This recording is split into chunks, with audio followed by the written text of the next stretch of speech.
Welcome to Working and Wandering. One of your hosts, I'm Chris. And I'm Martha, and we are Venturesome Couple. Y'all should know that by now. We're not that new. No, we're not. But just in case this is your first time listening, here Welcome. we are.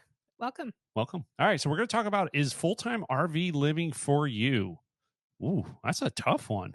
That's a tough one because everyone's circumstance is different and there's different seasons in life for things. And we'll share our experience. And our opinion, because we got one, right? Yeah. We definitely have an opinion. And you're probably wondering, well, why does your opinion matter? So let's talk about that. We've been full-time, sometime, most time, anytime, weekend warriors, and we've been RVing for well over 15 years. And we've done it while working. Yes, we have. The only thing we haven't done is doing it while retired, but hashtag goals. Seasons of life. Right? We'll get there someday. But we're going to talk through why for us, when all okay, let's put this in rewind a little bit. We were in California, 2020, COVID hits, the world goes to crap.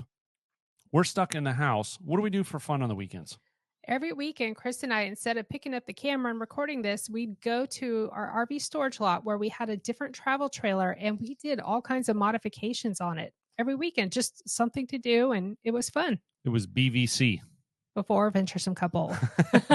So we had a great neighbor that we never met, did not know, said hi, in the storage unit. Yeah, he was out there every weekend too, but he would kick his rug out. He had one of those little charcoal grills out there, grilling some hamburgers or hot dogs. He had a chair, cracking open a cold one. I'm sure it was non-alcoholic. Oh, of course. But he was out there during visiting hours for the storage lot. Literally camping in the parking lot of the storage lot during the day because we're stuck. Yeah, and he was just out there living his best life. So in 2019, we'll back up a little bit further. I went to Martha and I was like, hey, honey, I got an idea. Let's sell our house. Let's go full-time RV living. And we were living in Alaska at the time, and this was when Chris was getting his promotion, and we were going to move to California. And I looked at him, I was like, are you effing kidding me?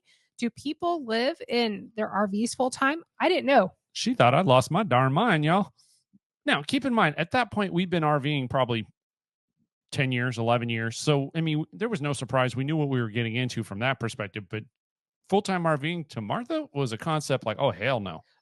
To be fair, our travel trailer was an ultralight. It was not meant for full-time RV living. It was meant for a weekend warrior, week-long, maybe a month-long trip. We did do that in there. Mm-hmm. So 2020 happens, COVID. I'll give you the real fast story. Our renters break up. They break the lease. It's COVID. We can't do a darn thing about it. We move out of California, back to Alaska, get our house ready. We put our house on the market, quickly sell it. 8 months later, we are out the door. We had ordered a brand new toy hauler, a fifth wheel toy hauler by Alliance, and we went full-time RV living.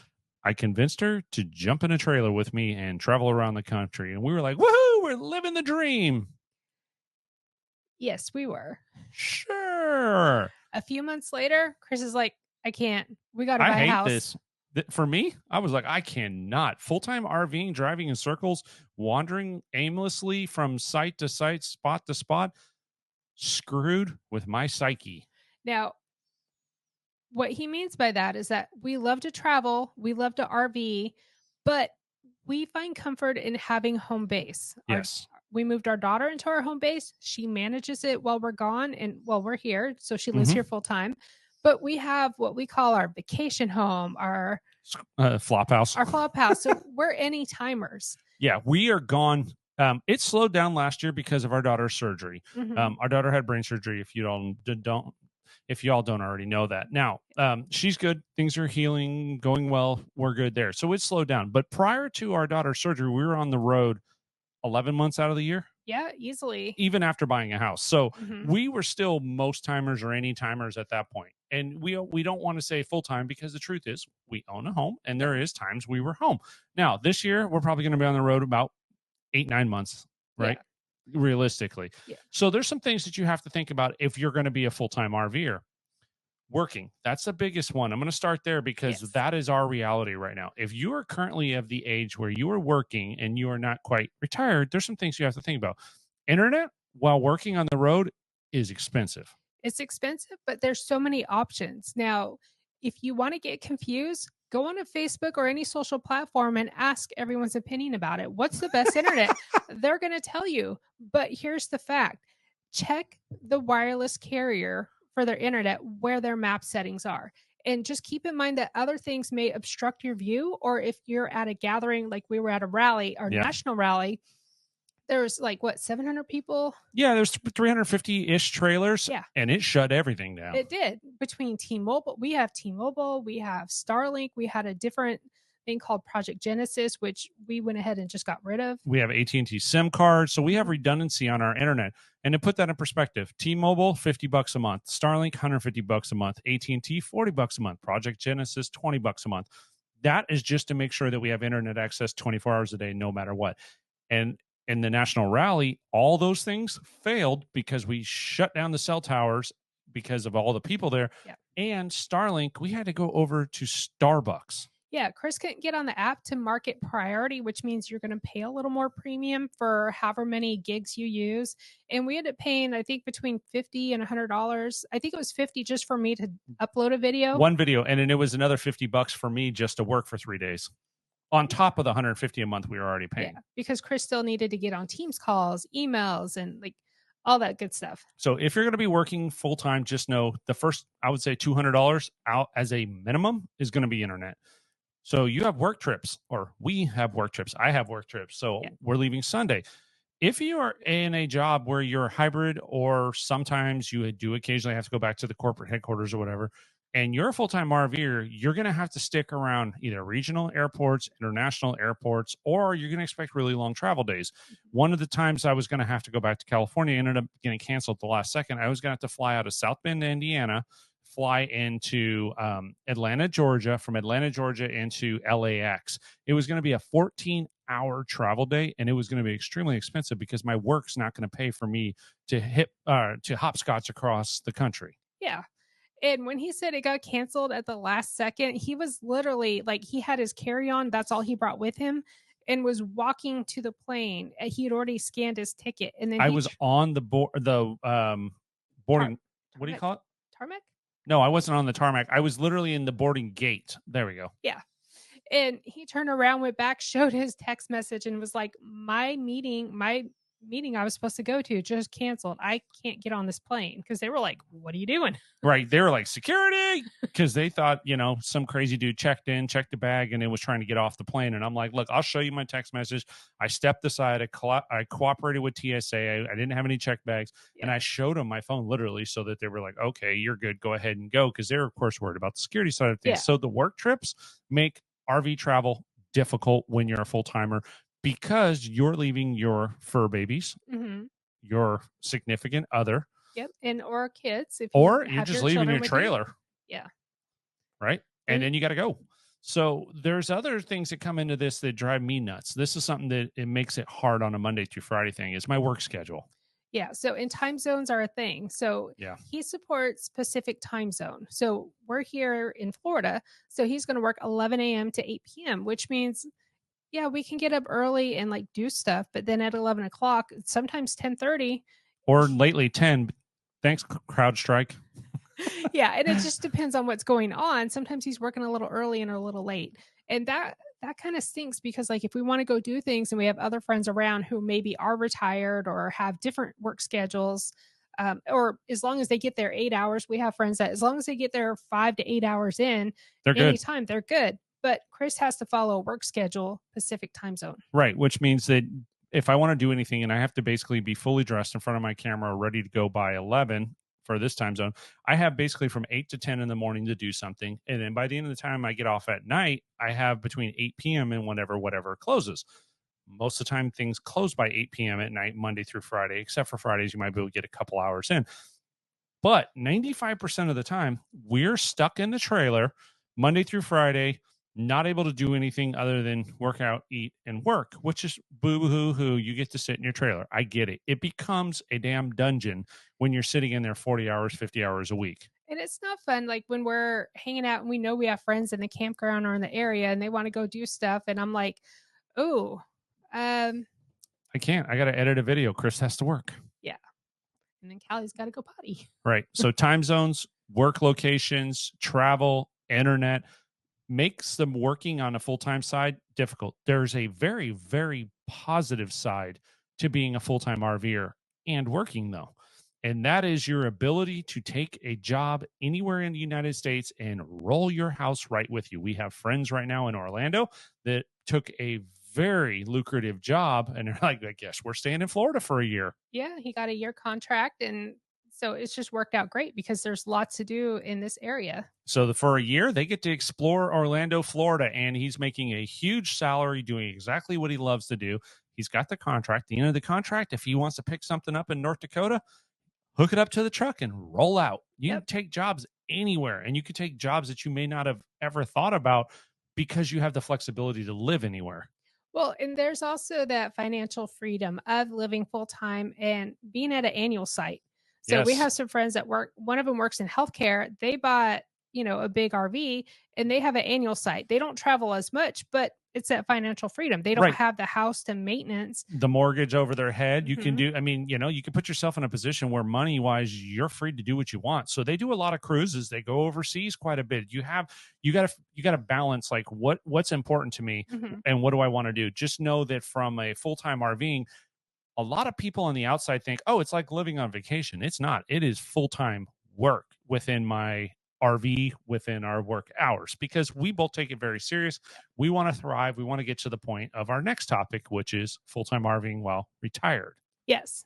So, and with that, the cost of living. So, depending on how you camp, you're going to have to plan out and make sure you have a good financial plan. Yeah, absolutely. There's ways that you can make it more cost effective, but just know in general, if you plan to travel a lot, full time RVing is freaking expensive. That fuel cost, when we had our dually Yeah. and we were paying for diesel and DEF, and if we had a long travel day, we would pay $250 a day in fuel and then usually another, $25 to $30 in diesel exhaust fluid. So you could pay up to $250, $300 in a day if you're traveling a lot. You can save some of that by not traveling as much, but then you're paying per night at the RV parks. Yeah, and if you use programs like Open Roads and stuff like that, you can save their, fuel saving costs. And it depends on how often you want to travel. What I've seen other folks do that are retired, that are full time, is that they'll stay a month to 3 months to 6 months in To a one year. spot into a year. Yeah, Yeah. because the longer you stay, the better the price is. If you stay a month, it's going to be a significantly cheaper price than if you stay 2 weeks or a week or even a night.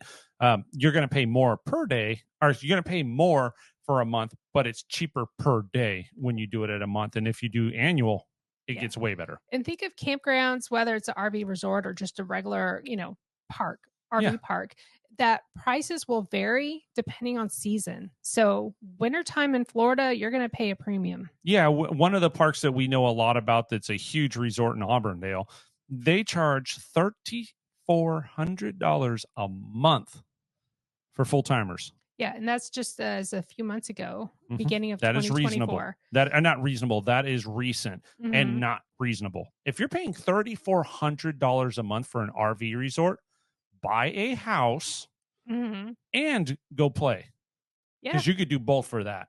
Yeah. Because our mortgage is not that much. Like, Not at all. we full time for just under a year. And we found out that Chris was not happy full timing. No, my mental health could not handle it. I'm gonna be real with y'all. I don't do well without structure. I Mhm. need to know where my roots are, and I need to be able to go back to those roots and decompress. Now, yes, some of this is, we'll call it my issues. It's how I grew up, it's the structure of my childhood. I'm not going to get into all that on here. Just know for me and my mental health, I did not enjoy full time RVing. Now, I do enjoy the hell out of traveling as much as possible.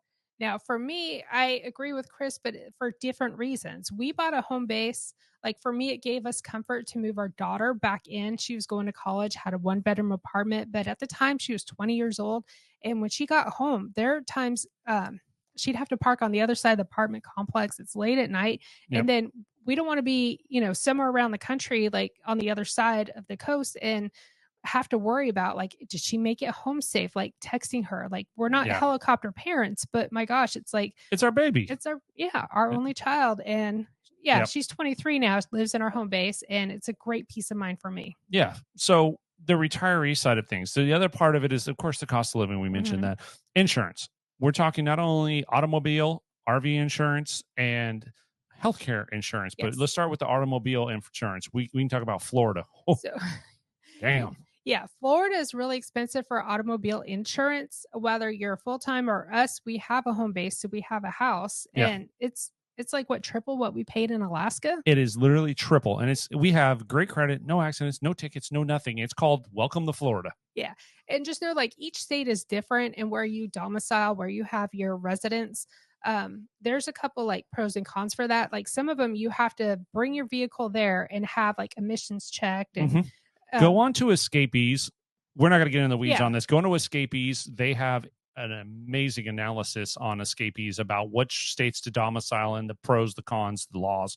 Just know, depending on where you're at, automobile and full-time auto insurance or full-timer insurance for your RV can be extremely expensive. Now, here's one thing we didn't put up on our little note board. So if you're watching this on YouTube and you see us looking up this way, that's where our board is for our notes. Got to have our notes. Here's one thing that we didn't add on there is jury duty. Oh, yeah. You know all about that. They love Martha. Holy moly. Yes. So pick a state where you can get back to easily for jury duty. This is another reason why we sold our house in Alaska and we left and we changed our residency. We could have kept it.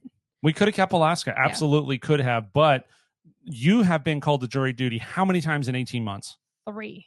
Yeah, they love Martha. She pissed somebody off at the courthouse. I don't know. Or they just like my profile on there of like my stats, like my age, and I don't know. But they just keep selecting me. But I haven't served on a jury panel yet. So yes, jury duty can be real because if we were in Alaska, guess what? Your butt's flying up there, getting a hotel, staying the night, and if you get called to a case, guess what? Your butt's staying in a hotel, and that $15, woo, that ain't getting you anything. Insurance, health insurance. Let's talk about that. Health insurance really matters. We have some friends of ours that have a very serious health condition and they wanted to go full timing, but because of their health condition, they asked our opinion. Now, granted, it's our opinion, but if you're going through a health situation where you have to go regularly to a hospital or a clinic to get treatment, don't be a full-time RVer. Think about it, because my response was, first, we don't work in an insurance department in a company, and that's not my expertise.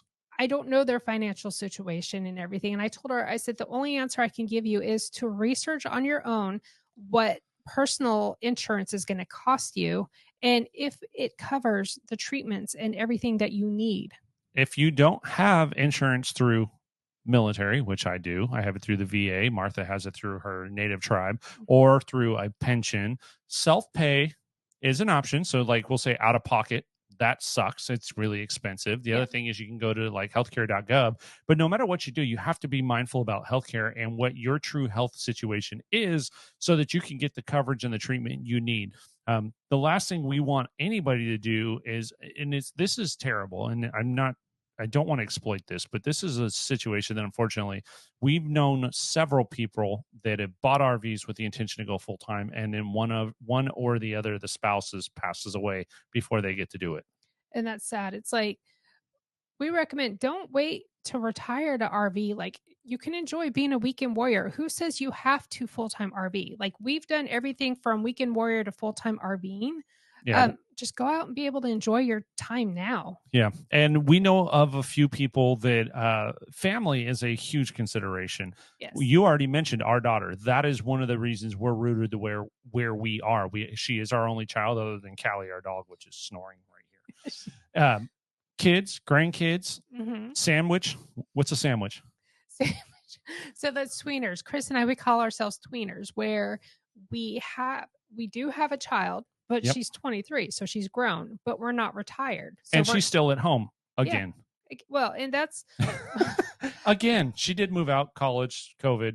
It's not her fault. I'm not mad at her. Selfishly, we asked her to move in because it gave her a good home security. Yes. And that way we're not leaving our house empty, and we didn't want to rent our house out. Correct. And then, so what is get back to the sandwich. The daughter is, we'll call it the peanut butter. Where's the jelly on this sandwich?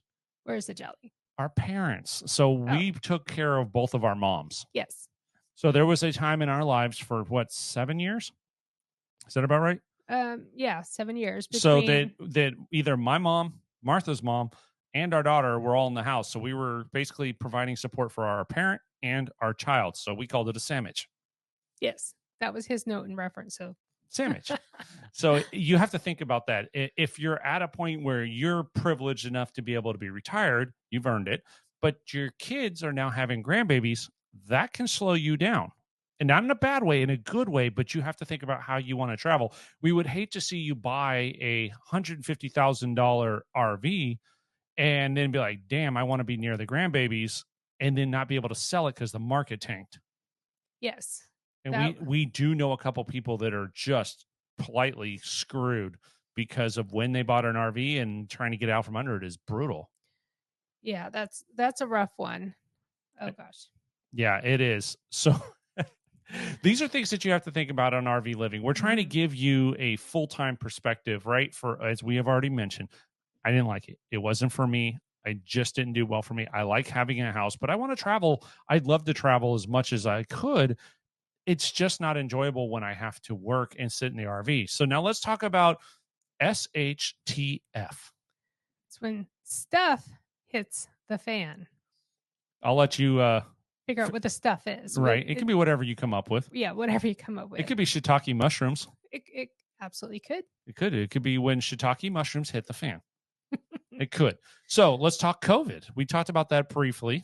Yeah, I mean, when COVID hit, a lot of people gave up their apartment or house and just went full-time RV living.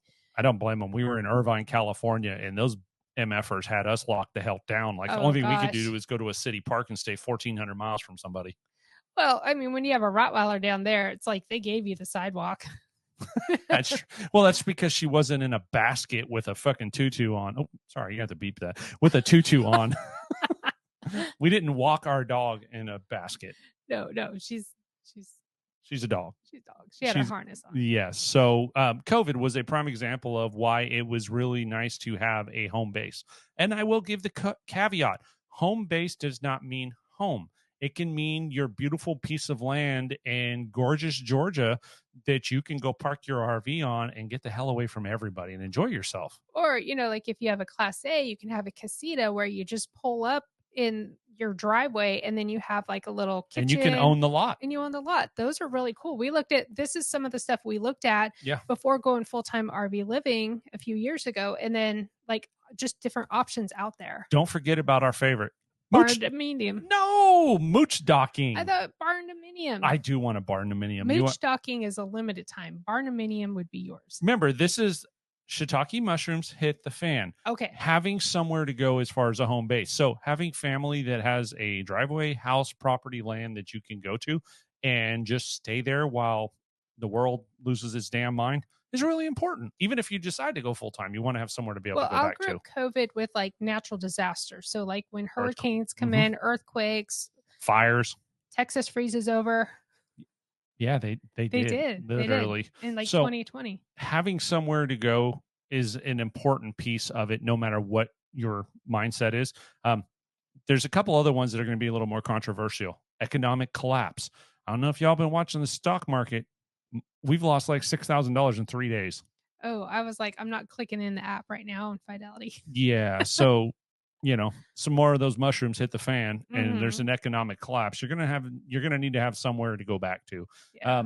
There's another part that right now there's aspects of this country. There's a lot of people talking like, oh my God, we could end up in a civil war. Clearly there is some wild crap going on the extremist side of our political environment. I'm not going to say which way, just in general. Yeah. And it's going to affect everyone. So 100% it's going to affect everyone. So just again, where is your safety? Where are you going to be able to go back to? Where is your place that you're going to be able to go home safely? And then there's a real situation that could happen. Unfortunately, it happens all too often that, you can't control. Yes. So accidents and health issues. So if you have an accident, like we had a friend, they have an annual site in Florida. She fell down the stairs. Oh, yeah. I remember that one. Yeah. And then a few months later, her husband fell down the stairs. So she broke her elbow? He broke his elbow. Mm. So it's like they have different injuries, but they're not able to get up and go travel like right away when that happens. I mean, you need a place where you can stay and heal. I mean, fortunately, they have their annual site, so they're not moving. Mm-hmm. But yeah, that could happen. Accidents do happen. Yeah, we know some other social media folks that got in an automobile accident while towing their RV. Hmm. You take the potential of losing your house and your mobility with your tow vehicle. Yeah. And then like health issues. I mean, you just never know when something pops up. I mean, we've seen where it's brought people off the road Yeah, and back into, they've sold everything and now interest rates are high. They're, in an apartment yeah, or over 55 community. It's just, something anywhere. yeah. If no matter what you decide to do, if you decide to keep your home or set up a home base, or you decide to say screw it, sell everything, and go full time RVing, that's cool. We're not saying it's a negative thing, but I'm going No. to say is have an exit strategy. Have backup plans and have a plan of action. So even if things happen like, an accident or a health issue or something, you can still full time live in your RV if Yeah, you choose to. I mean, depending on the severity of the accident. I mean, there's like the rabbit holes that we yeah. could go down to. Yeah, and we talked early on in our full time life. We were only full time for like 8 months, so it was pretty short. We talked to Keep Your Day Dream KYD, and Mhm. this they probably won't even remember this conversation, but it was so impactful for us. Yes, it was. And Mark told us, he's like, if you can afford a house, buy a house. And this was in 21, August of Yeah, 21. and we hadn't owned a home at that point. Yeah. And we were homeless. I mean, we had our We had our RV. We we had weren't our toy homeless. hauler. But just speaking to them, I mean, they have two houses, one in Arizona, one in Florida, and they Yeah. do Eh, Airbnb. Yep. But I mean, of course, that's their choice. Yeah. And we're Absolutely. like, let's look into it. And we talked to others. We talked to regular folks that we met in the Alliance community Yeah. and just had these great conversations. And we're like, some people, they have their annual sites, and it's kind of like, what's best for you? Absolutely. And one of the pieces of advice that I remember seeing early on, and I don't remember if it was on YouTube or a personal conversation, we've talked to a lot of people over the last 3.5 years, was have an exit strategy. You heard me say that a minute ago. And what I mean by an exit strategy is if you decide to go full time RVing and you find shortly thereafter that your circumstances change for what any one of these reasons we've already discussed, have a plan to be able to get out of your RV, sell it, get back into a home, an apartment, a family member's Yeah, house, whatever it is. Have an exit strategy so that you're not financially tied to the trailer so much that you can't do what you want to do. absolutely. Yeah, and that was probably the best advice, and that was our mindset going into it is we'll see, right? Like that's always been we're not risk adverse. We don't mind taking chances. Yeah, So because we wouldn't have known that we weren't going to enjoy full time RVing. I mean, Chris had been wanting to do that for the last couple of years from 19 to 21. And we would have never known that we wouldn't enjoy it like we thought we would. right. And I think in the future, we will probably full time RV again, but it will be after we're done working and Hmm. when we're both retired so that we can enjoy every day. We can go where we want to go. We don't have to answer to a clock, a corporation, any of that. Fly It's out just, to a work trip, worry about like if we're close enough, we'll leave. I mean, of course, we leave Cali with our daughter at the home base. That's yeah, like another perk. yeah. But, and the reason why we have a home base is it's great for us Yeah, for for us, amounts. it's good for our mental health for different reasons, but equally important. Mhm. We hope that this has been insightful and at least thought provoking because I'm not going to be able to give you an answer. Yeah, and we still travel about 80% of the year, 80 to 85%. We slowed down a little bit this time because within this last year, because our daughter had brain surgery last November. Yep. She's doing great, but we Yeah, just that's didn't want true. to go too far Yeah, and the then first prior time. to this, we were on the phone on the road like 11 months out of the year. So even though we were not full timing, and you're probably thinking like if you're on the road 11 months out of the year full time, that gets tricky. And It, the reason I say it gets tricky is because people can be. I'm going to be blunt here. People can be jerks on the internet, and if you say you're full time and you have a house and you only travel 11 months out of the year, you're not full time to them, right? Now, we're open and honest about having a home base. We know others that are not open and honest about having a home base of some sort and then just saying they're full time. Right, that's true because they think it lends credibility to their channel, and we love our community. Our tribe has been amazing. They've embraced us, whether we're full time, part time, most time cruising. Yeah. Y'all take us for who we are, and we love you. And you should have seen Chris and I. We were so nervous when we were like, we put ourselves out there. We have about 6 months videos out, and we're like, okay, we bought a house and we just felt like we needed to share that with everyone. We And couldn't. it wasn't like a dirty secret. It was just Yeah, like we didn't know how the RV community would accept it. And you guys opened arms and we're like, that's great. And then we found out so many people have home bases. that is correct. So I mean, there's that. Yeah, Yeah. it's been a good part of the community, and that it goes back into our Venturesome tribe. Um, they are amazing, and they come from all aspects of life, all lifestyle Mhm. situations, working, retired, wherever. We love you because you guys support us through all of it. So we hope that this brings value to you, and then, like I said, makes it thought provoking. So you can go, is this something we want to do? Is this something we can consider? If we missed anything, please let us know. Yeah, absolutely. Because this is our second time recording it. Yes, because StreamYard crashed. But that's life. But you know what isn't crashed and what isn't crappy? What's that? Our freaking awesome merchandise on venturesomecouple.com. Right? So you need to go on there and get you some of this enjoy every words. You So want to try that for me, honey?